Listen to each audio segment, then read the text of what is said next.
Il est face à Loris André. Nous retournons chez les moins de 63 kg, notre plus petite... 2017, c'est un certain Modibo Diarra. Ah là là. Quel artiste. Quel artiste, Modibo Diarra. Et puis à la 3e place, un certain Yannick Rennes. Ah bah, il est aussi. On devrait retrouver bientôt Yannick Rennes lui aussi. En tout cas, voilà ce combat entre Kevin Masia et Loris André. Un duel entre Agde et Latte. Voilà. La ville où habite Enrico Macia et qui est aujourd'hui maire adjoint chargé des sports. Vous voyez comme quoi, hein, voilà. Et il entraînait Enrico Macia. Vous êtes une bible. À la boxe taille. J'avais eu la chance de suivre un jour un entraînement voilà, d'Enrico. Poi Poi, c'était pas mal du tout. Ouais, très bien. Bon, enfin là, c'est pas lui, hein, c'est pas son fils, Kevin Macia, qui met la pression. Voilà, c'est son truc. On est un petit peu dans ce... Comment dire? Oh, il est compté, Kevin Macia. Oh. On n'a pas eu l'impression qu'il était beaucoup marqué, mais non. M. Testa a décidé de le compter. D'ailleurs, regardez, il est frais comme un gardon. Il est prêt à repartir.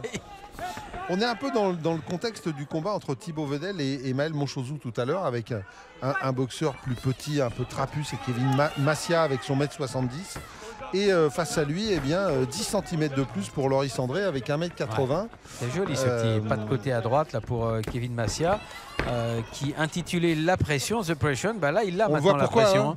Et puis, oui, mais il la met aussi. Hein. Il la met, mais il l'a aussi lui, parce qu'un compte dans le premier round, ça veut dire qu'il va finir très en retard, cette première reprise.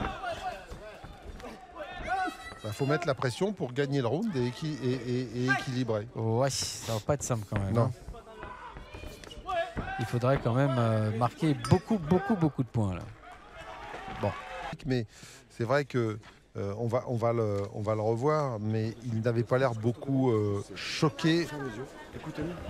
Parce que regardez, il s'est relevé tout de suite. Alors c'est pas une percussion, mais c'est pas une percussion, c'est. Mais voyez, le rôle de l'arbitre, c'est de protéger les. C'est la jambe qui fait un peu crochet. Non mais bon. Voilà, l'arbitre a jugé bon de compter, c'est voilà, pas de problème. Hein, on est tous perfectibles de toute façon. Pour la deuxième reprise. Et donc la deuxième reprise, et donc on va voir pour Kevin Macia comment il va s'y prendre pour il va avancer, faire son retard. Avec les 10 cm de différence, il se doit de mettre son adversaire à sa distance, donc avancer. Il faut qu'il avance. C'est pas Loris André qui va faire ce travail à sa place. Non. Loris André qui est un fouleur à la base aussi. Hein. Il est dans un club de full contact. Donc Kevin Macia ne doit pas hésiter à travailler sur la ligne basse.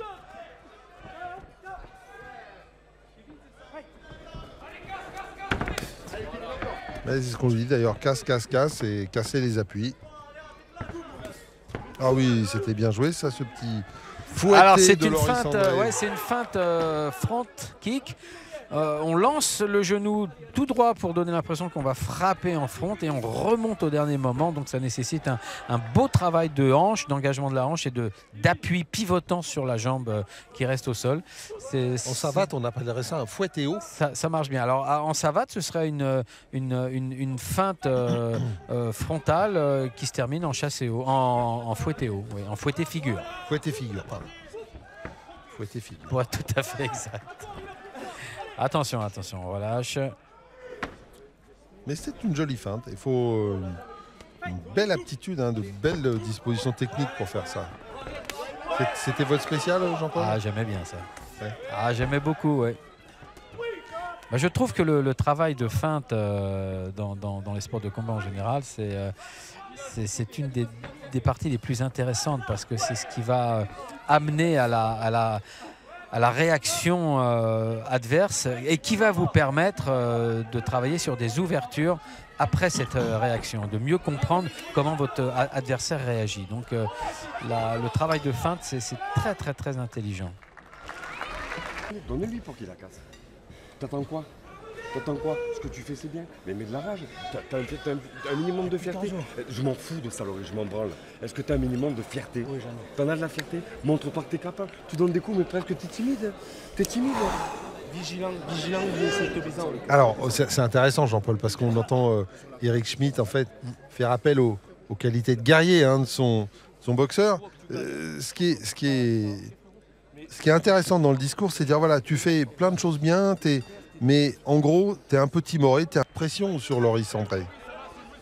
Et on va voir ce que ça va donner dans la troisième.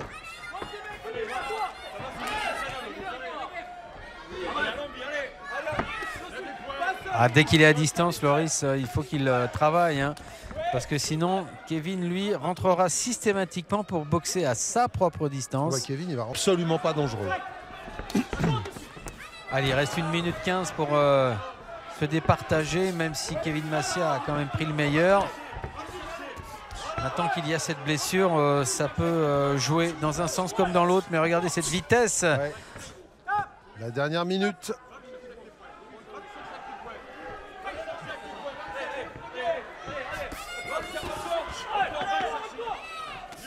Oui. Mais c'est bien, il se bat, Loris. Ah oui. C'est bien. Ça l'a un peu regonflé hein, d'avoir blessé son adversaire, même si c'était une blessure malencontreuse. C'est pas un coup, c'est un choc. Ah ouais, ah ouais. Attention. Ah, il y arrive quand même en reculant Loris André, mais ce n'est pas suffisant.